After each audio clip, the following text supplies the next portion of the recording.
میں تم سے سچ کہتا ہوں کہ جو میرا کلام سنتا اور میرے بھیجنے والے کا یقین کرتا ہے ہمیشہ کی زندگی اس کی ہے اور اس پر سزا کا حکم نہیں ہوتا، بلکہ وہ موت سے نکل کر زندگی میں داخل ہو گیا ہے۔ میں تم سے سچ کہتا ہوں کہ وہ وقت آتا ہے، بلکہ ابھی ہے، کہ مردے خدا کے بیٹے کی آواز سنیں گے اور جو سنیں گے وہ جئیں گے۔ کلام مقدس نئے عہد نامہ میں سے مقدس یوحنا رسول کی انجیل، اس کا 5واں باب، حوض کے کنارے شفا۔ ان باتوں کے بعد یہودیوں کی ایک عید ہوئی اور یسوع یروشلم کو گیا۔ یروشلم میں بھیڑ دروازہ کے پاس ایک حوض ہے جو عبرانی میں بیت حسدہ کہلاتا ہے، اور اس کے 5 برآمدے ہیں۔ ان میں بہت سے بیمار اور اندھے اور لنگڑے اور پژمردہ لوگ جو پانی کے ہلنے کے منتظر ہو کر پڑے تھے، کیونکہ وقت پر خداوند کا فرشتہ حوض پر اتر کر پانی ہلایا کرتا تھا۔ پانی ہلتے ہی جو کوئی پہلے اترتا سو شفا پاتا، اس کی جو کچھ بیماری کیوں نہ ہو۔ وہاں ایک شخص تھا جو 38 برس سے بیماری میں مبتلا تھا۔ اس کو یسوع نے پڑا دیکھا اور یہ جان کر کہ وہ بڑی مدت سے اس حالت میں ہے، اس سے کہا، کیا تو تندرست ہونا چاہتا ہے؟ اس بیمار نے اسے جواب دیا، ہے خداوند، میرے پاس کوئی آدمی نہیں کہ جب پانی ہلایا جائے تو مجھے حوض میں اتار دے، بلکہ میرے پہنچتے پہنچتے دوسرا مجھ سے پہلے اتر پڑتا ہے۔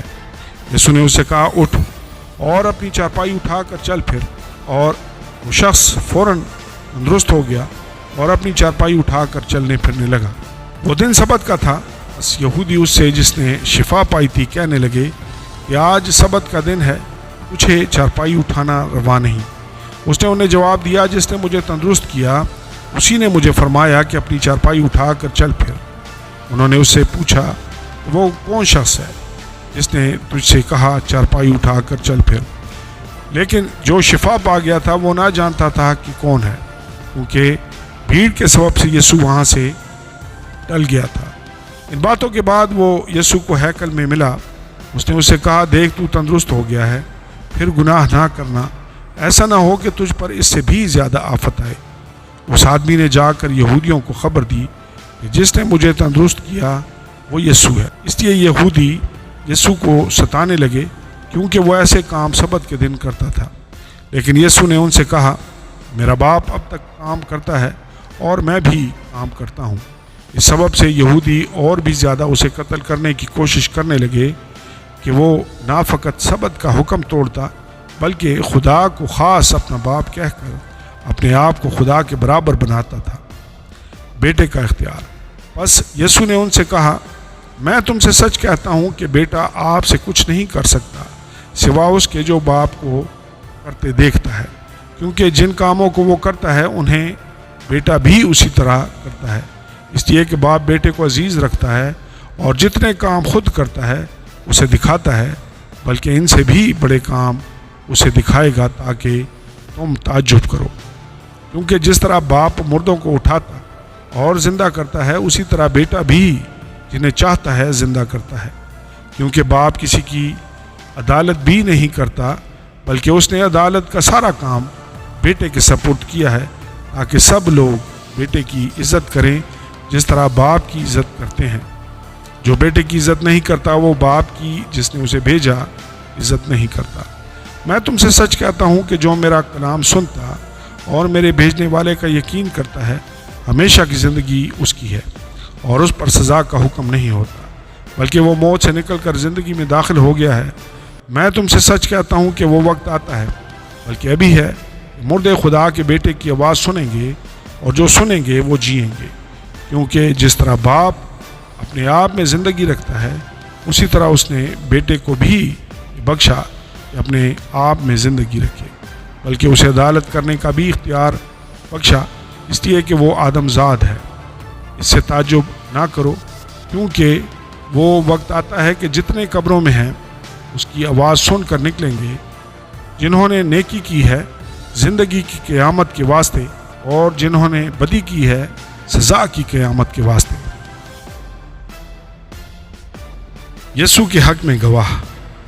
میں اپنے آپ سے کچھ نہیں کر سکتا، جیسا سنتا ہوں عدالت کرتا ہوں، اور میری عدالت راست ہے، کیونکہ میں اپنی مرضی نہیں بلکہ اپنے بھیجنے والے کی مرضی چاہتا ہوں۔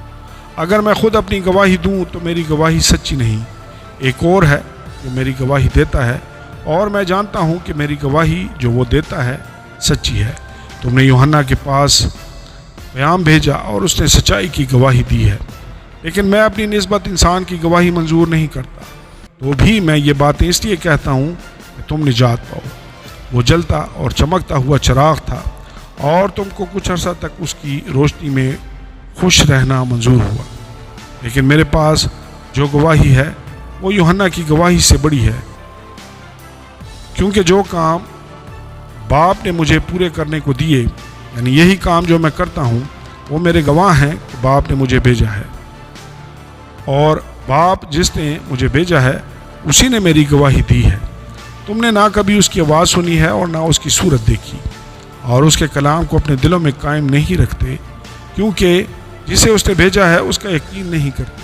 تم کتاب مقدس میں ڈھونڈتے ہو کیونکہ سمجھتے ہو کہ اس میں ہمیشہ کی زندگی تمہیں ملتی ہے، اور یہ وہ ہے جو میری گواہی دیتی ہے۔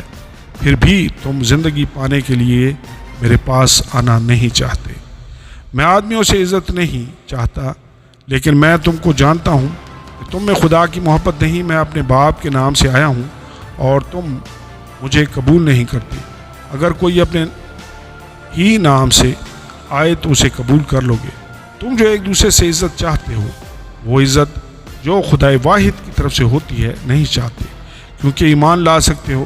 یہ نہ سمجھو کہ میں باپ سے تمہاری شکایت کروں گا۔ تمہاری شکایت کرنے والا تو ہے، یعنی موسیٰ، جس پر تم نے امید لگا رکھی ہے، کیونکہ اگر تم موسیٰ کا یقین کرتے تو میرا بھی یقین کرتے، اس لیے کہ اس نے میرے حق میں لکھا ہے۔ لیکن جب تم اس کے نوشتوں کا یقین نہیں کرتے تو میری باتوں کا کیوں کر یقین کرو گے؟ آمین اور آمین۔